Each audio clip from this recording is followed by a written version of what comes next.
Hello, je suis Valérie Djoumessi et je suis entrepreneuse depuis maintenant 8 ans et directrice artistique de l'agence événementielle et familiale Upgrade Agency. Je suis également coach en images et en créativité et je suis la co-host du podcast Les Djooms Podcast, une conversation intergénérationnelle entre 5 femmes de la même famille qui ont décidé de libérer la parole. Pour moi, nous avons tous et toutes un potentiel infini, il ne tient qu'à nous de faire preuve de courage pour aller à la rencontre de nos rêves. Alors bienvenue dans Amulette, mon nouveau podcast qui est également la réalisation d'un rêve, une bulle de 10 minutes qui sortira chaque semaine et dont les maîtres mots sont la vulnérabilité, la liberté et l'authenticité. Alors soyez libres, soyez courageux et pas parfaits et installez-vous confortablement. Bienvenue dans Amulette Podcast.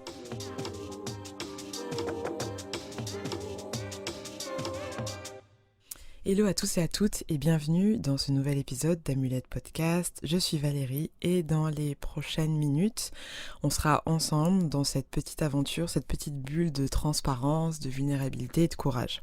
J'espère que le confinement se passe bien pour toi et que tu es bien entouré, que ça soit physiquement ou virtuellement et que tu prends également soin de ta santé mentale. Si tu as besoin d'aide dans ce sens-là, je pense que cet épisode te fera du bien parce que nous allons parler de journaling.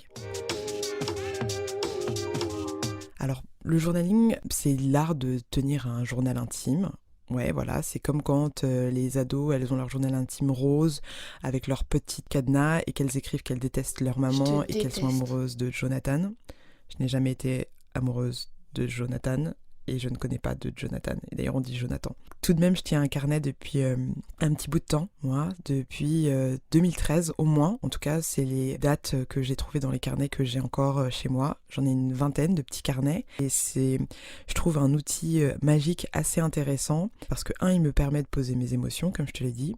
Et deux, il me permet parfois de remonter dans le temps pour voir comment était la Valérie il y a 3, 4, 5 ans. Et c'est hyper intéressant, c'est un truc de malade parce que parfois j'ai même l'impression que je me suis laissé des messages dans le futur. Je m'explique. Parfois j'ai écrit des choses au moment où je les ai écrites et je les ai lues genre 1 ou 2 ans après et c'est comme si ces messages étaient encore d'actualité au moment où je les lisais et donc vraiment je prenais ça comme une espèce de message dans le futur. Donc pour te convaincre de commencer à écrire en plus en cette période de confinement, je vais te présenter un petit peu ce que c'est que le journaling et surtout les bienfaits que ça peut t'apporter. Je t'expliquais donc l'idée de tenir un journal, c'était top parce que tu pouvais y mettre tes émotions, tes pensées, tes aspirations, tes objectifs, les choses pour lesquelles tu es reconnaissante aussi. Par exemple, tu peux avoir un journal de rêve. Dans ce journal de rêve, tu vas l'avoir à côté de ton lit et dès que tu vas te réveiller d'un rêve, ou en tout cas finir un de tes cycles du sommeil et donc être dans cette phase où tu te réveilles et tu te rappelles du rêve, tu vas pouvoir noter ce rêve dans ton carnet pour pouvoir ensuite l'analyser, le comprendre, etc. Il y a d'autres types de journaux possibles. Par exemple, tu peux avoir un journal de nourriture, de sport, qui va te permettre de traquer ce que tu vas manger, tes entraînements, et pour pouvoir éventuellement analyser ou identifier des habitudes et des patterns qui viennent si tu as envie de te libérer de certaines addictions, etc. Tu peux aussi avoir le bullet journal qui est très en vogue sur notamment Instagram, Pinterest et YouTube et c'est un journal qui te permet de t'organiser. Et j'ai découvert également le dump journal et ce journal c'est vraiment un journal fourre-tout dans lequel tu peux noter à la fois tes pensées, tes émotions, etc. Mais tu peux également noter, un numéro de téléphone, des listes de courses, une liste de films à voir absolument. L'idée dans tous les cas, c'est soit de traquer, soit de libérer de l'espace dans ton cerveau pour des choses qui peuvent être plus importantes. Donc pour moi, tenir un journal, ça me permet d'accepter les émotions qui se passent dans ma tête, les émotions et les pensées parce qu'on en a une quantité assez incroyable à la minute et aussi ça m'empêche ou ça m'oblige à arrêter de fuir ces émotions ou ces pensées qui peuvent être désagréables ou que je peux ne pas assumer. Ça peut être des choses comme genre telle personne a eu ça, je suis jalouse. En fait ça me saoule, pourquoi c'est elle, pourquoi pas moi? Voilà, ce type de pensées-là qui peuvent être des pensées qui sont nocives si elles continuent en boucle dans ta tête, mais qui sont humaines. Moi, la solution que j'ai trouvée, c'est de les coucher sur le papier.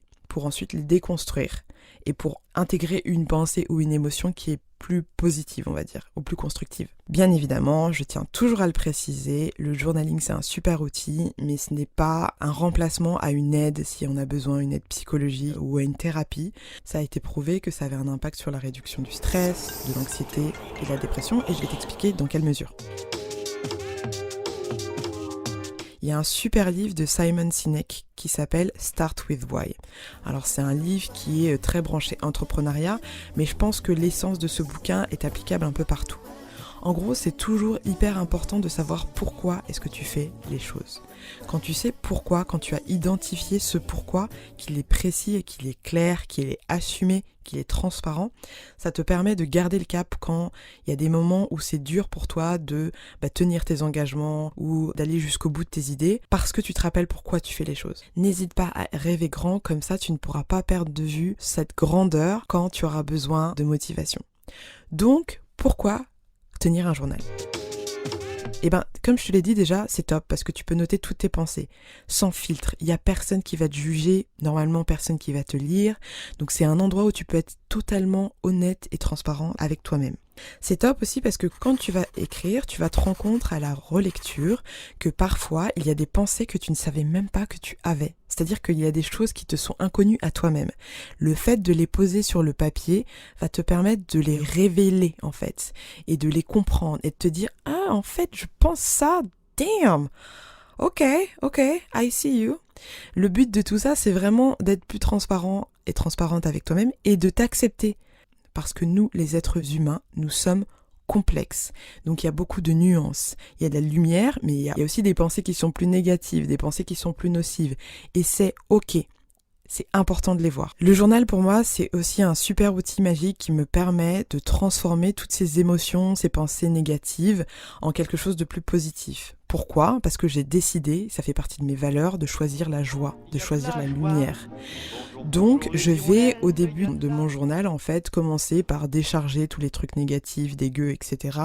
Et au fur et à mesure, de manière assez naturelle, je vais aller vers quelque chose de plus positif, qui est de l'ordre de l'espoir, de la foi, de me dire, ok, il y a tout ça, mais je vais y arriver, mais je vais trouver le moyen de, mais c'est pas la personne que j'ai envie d'être, etc. Donc c'est un outil de transmutation, de transformation d'une énergie en une autre plus constructive. Et enfin, ce que je trouve top avec le journaling, c'est que quand tu te relis, tu peux déjà avoir beaucoup de distance par rapport à tes écrits et donc par rapport à tes émotions.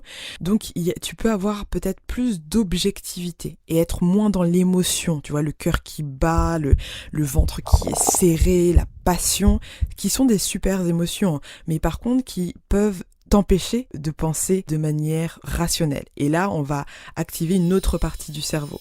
Voilà, c'est ça qui est intéressant dans le journaling. C'est que tu as, du coup, ton cerveau, imagine qu'il est coupé en deux parties. Tu vas avoir la partie gauche, on va dire, qui va être occupée pendant que tu vas écrire. Te relire, ça va te permettre d'avoir de la distance par rapport à tes émotions.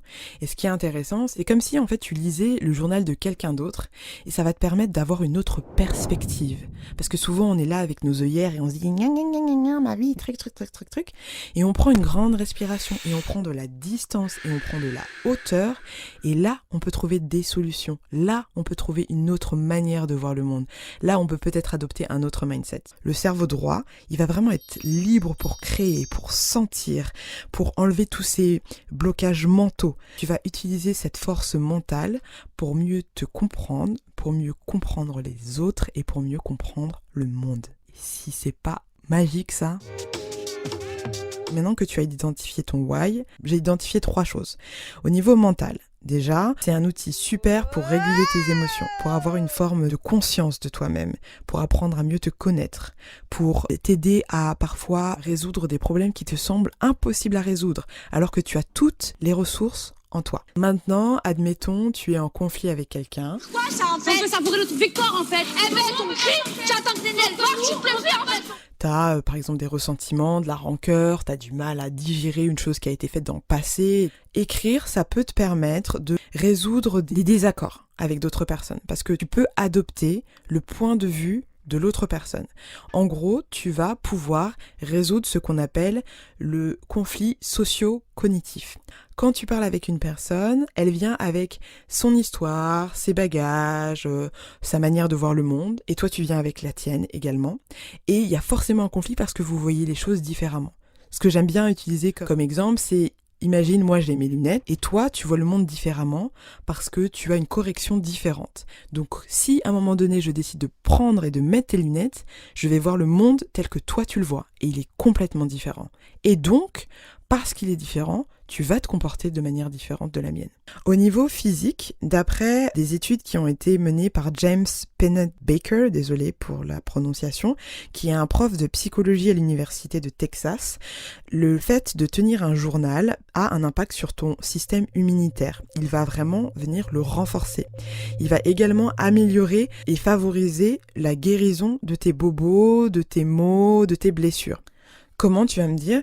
Comme écrire va venir réduire le stress et également diminuer la libération des hormones qui sont liées au stress, notamment la cortisol, ça va venir avoir un impact sur l'amélioration justement de ton système immunitaire et des blessures. D'un point de vue social, c'est aussi pas mal de tenir un journal. Pourquoi? Parce que ça va avoir un impact sur ta présence. Je m'explique. Quand tu n'es pas obsédé par des pensées qui sont là, qui sont ressassées en permanence, qui sont parfois des pensées négatives, parce que tu les as déposées à un endroit, dans un espace et dans un temps bien défini, tu as plus d'énergie pour être présent socialement. Tu vas être là avec tes amis, tu vas pouvoir être à l'écoute, tu vas pouvoir passer plus de temps et un temps plus qualitatif avec ces personnes-là. Le fait de ne plus être obsédé par tes problèmes te permet d'être plus présent. Donc avec tout ça, si tu ne veux pas tenir ton journal, je ne sais pas quoi faire. En tout cas, juste sache que tenir un journal, c'est pour tout le monde. C'est vraiment, vraiment pour tout le monde. Et ce qui est top, moi je trouve ça génial de pouvoir donner cette habitude à un enfant dès le début, qu'il puisse prendre l'habitude d'avoir un espace dans lequel il peut déposer ses pensées et ses émotions. Parce que quand ensuite il garde cette habitude d'avoir un suivi de malade sur son évolution, et de mieux se comprendre, parce qu'il y a plein de détails qu'on oublie en fait. On a une mémoire qui est sélective, on a une mémoire qui peut se détériorer avec le temps, donc d'avoir des journaux qui nous rappellent les choses importantes, les choses qu'on aimait, qui nous rappellent qui nous étions quand nous étions petits, parce que parfois c'est là où se cachent les vrais trésors, c'est là où se cache l'identité même. C'est quand on était petit, on aimait peindre et dessiner en toute liberté, qu'on aimait s'exprimer, qu'on avait des rêves plein la tête. L'enfance, c'est le moment où on a le plus rêvé, j'ai l'impression. Et parfois, en tant qu'adulte, on a besoin de venir retoucher à ces moments d'enfance pour se rappeler quel est notre why. Si en plus tu es un perfectionniste, donc que pour toi c'est hyper important de faire les choses à la perfection parce que sinon tu considères que ça ne va pas. Petite parenthèse, être perfectionniste, c'est avoir aussi peur parfois de ne pas faire assez parce qu'on ne se sent pas assez et parce qu'on a peur de ne pas être aimé. Fermez la parenthèse. Donc, tenir un journal, c'est top parce qu'il n'y a pas d'édition. Comme on dit, ça sort comme ça sort. Tu écris de manière spontanée. La ponctuation, la grammaire, la conjugaison, tout ça, ça n'a pas d'importance en fait. Le plus important, c'est que ça sorte. Pareil, mes amis anxieux, team stressé, le journaling, c'est aussi un super outil pour vous poser et prendre le temps de faire le point sur vos émotions. Et enfin, on a dit tout ça, mais Valérie, on fait comment pour tenir un journal? Eh bien, mesdames et messieurs, je vais vous donner le secret aujourd'hui. Honnêtement, très très simple, et c'est ça que j'aime avec cet outil, c'est qu'il est accessible à tout le monde. Si tu as un papier, si tu as une feuille, tu peux tenir un journal. Si tu as même un ordinateur, tu peux le faire. Alors à la base, moi j'étais vraiment de la team papier parce que je suis persuadée et convaincue qu'il y a une vraie connexion entre ton cerveau et ta main. Le fait d'écrire, ça a un impact. Le fait d'écrire à l'ordinateur ou d'écrire en papier, c'est un peu kiff-kiff. Maintenant, quand tu écris à la main, tu prends plus le temps. Moi, je préconise vraiment d'écrire old school. Maintenant, tu veux utiliser ton ordinateur, go for it. Beaucoup vont écrire quand ça ne va pas, et ça peut très bien fonctionner. Ce que je te recommande de faire, c'est d'écrire le plus régulièrement possible. Pourquoi ? Parce que déjà, ça va vraiment muscler cette habitude-là de prendre le temps pour toi d'écrire tes émotions.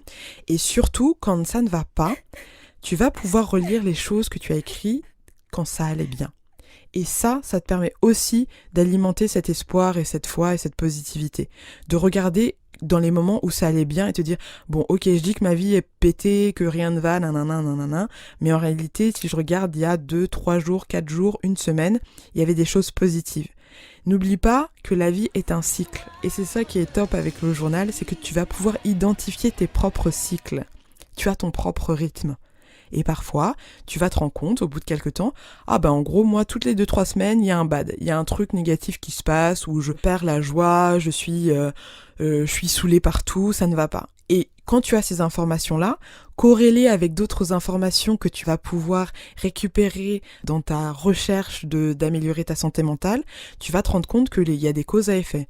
Par exemple, un truc tout simple pour nous les femmes, tu vas te rendre compte au bout d'un moment, je ne comprends pas, toutes les 3 semaines, ça va pas. Oui, toutes les 3 semaines, tu as aussi tes menstruations. Donc, ton taux d'hormones va évoluer et donc c'est normal qu'à un moment donné, ça n'aille pas ou ça aille moins bien. Et donc, ça te permet aussi d'accueillir ces moments où tu te sens moins bien avec plus de bienveillance et te dire « je sais que ça va passer ». Un autre conseil que j'ai à te donner pour tenir ton journal, c'est de choisir tes mots avec attention. Alors, d'un côté, je te dis d'y aller free flow, ok, c'est vrai, si tu peux le faire un maximum, c'est top. Et d'un autre côté, je te dis d'être assez intentionnel dans le choix de tes mots. En gros, il y a des études qui ont été faites, toujours par ce James Pennebaker, qui s'est rendu compte que les personnes qui utilisaient des expressions positives avaient plus de chances de guérir et de se remettre de traumatismes, de gros traumatismes qu'ils avaient vécu dans leur vie. Alors, ça veut dire quoi ? Ça veut pas dire qu'il faut dire « je suis heureux, je suis trop contente tout le temps ». Pas du tout. Par contre, ça veut dire que si on veut exprimer une émotion négative, on va dire « je n'ai plus de joie, je n'ai plus d'espoir ». Je ne suis plus contente. Je m'appelle Tristesse. Oh, bonjour Tristesse, je m'appelle Joie. Bon, excuse-moi. Tu permets, je vais arranger ça. Et en fait, il y a toujours la dimension de l'espoir, il y a toujours la dimension du bonheur. Donc le fait juste de reformuler ces phrases pour laisser quand même la place à quelque chose de positif, alors même qu'on va exprimer une émotion négative, va avoir un impact sur la manière dont tu vas voir le monde et sur ta santé mentale. En bref, tenir un journal, c'est vraiment un conseil que je te donne. Vraiment, c'est tout le mal même que je peux te souhaiter parce que ça va te faire un bien de malade. Au-delà de tout ce que je t'ai dit, en réalité, il n'y a pas vraiment de règles. Ce que je te conseille de faire, c'est d'expérimenter. Expérimente, fais ce qui te semble être bien pour toi. Moi, je t'ai partagé ce qui a fonctionné depuis 2013, mais fais ta sauce, fais ta propre recette. Et n'hésite pas à la partager avec moi, je serais curieuse de savoir comment tu fais. Le plus important, encore une fois, c'est d'être radicalement honnête avec toi, de t'assurer un espace et un cadre d'intimité, parce que c'est hyper important. C'est ça qui va te permettre de débloquer l'honnêteté radicale, c'est que tu sois en sécurité et que tu aies cet espace d'intimité, donc tu es sûr que personne, ou grand personne, ne va jamais lire ton journal. Pense également à ce qu'on appelle le set and settings, donc en gros l'environnement dans lequel tu vas écrire. Est-ce que tu le fais dans ton lit ? Est-ce que tu t'allumes une bougie ? Est-ce que tu écoutes une musique particulière ? Si tu prends le temps de ritualiser cette écriture dans ton journal, au fur et à mesure, ça va vraiment devenir une habitude et ça ne sera même plus un effort pour toi. Et enfin, un dernier conseil tout de même, n'hésite pas à parler à la première personne. Pour le coup, le journal, c'est l'endroit où tu peux être en mode égocentrique to the roof. Donc vas-y, je ressens, je pense, je suis, je. Il s'agit de toi. Donc vas-y, parle de toi. C'est pour toi et toi seul. Donc, libère-toi. Voilà, c'est pas mal d'informations. J'espère que ça t'aura donné envie de tester le journaling, surtout dans cette période-là de confinement où on ne peut pas sortir, mais on peut aller à l'intérieur de nous-mêmes. Et je t'assure que si tu vas à l'intérieur de toi-même, tu vas te rendre compte que les paysages et ce que tu vas y découvrir est parfois plus intéressant que tout ce que tu peux trouver à l'extérieur. En tout cas, moi, je vais continuer à le faire parce que ça m'aide énormément, surtout en ces temps. Ça me permet de me rappeler en fait que je suis libre, quel que soit l'endroit où je suis, Et également, je le fais pour mes enfants qui vont venir parce que j'aimerais leur laisser ces journaux pour qu'ils puissent comprendre qui était leur maman et surtout qu'ils puissent se comprendre eux-mêmes. Parce que n'oublie pas, on se passe des traumatismes, on se passe qui on est quand on fait des enfants. La transgénérationnalité, elle se fait aussi là-dedans. Et donc il y a sûrement des choses que je ne pourrais pas leur expliquer ou qu'ils ne pourront pas comprendre. Mais je me dis qu'avec ces journaux, ils pourront avoir une idée un peu plus précise de qui est et était leur maman. Donc, à ton tour, prends ton papier, prends ton stylo et tiens ton journal. À bientôt. Je te remercie pour ton écoute. N'hésite surtout pas à m'envoyer tes commentaires, tes feedbacks en DM, je serai ravie de les lire. Je suis vraiment toujours hyper touchée par tous ces retours et toutes ces notes vocales que je reçois de personnes qui me disent que ça les a aidés d'une manière ou d'une autre. Moi en tout cas, sache que ça me donne le courage à chaque fois de me reposer devant ce micro et de choisir la lumière et donc d'aller vers mes rêves. Donc merci pour ton attention encore une fois. Prends soin de toi et je te dis à très vite dans un nouvel épisode de Amulette Podcast.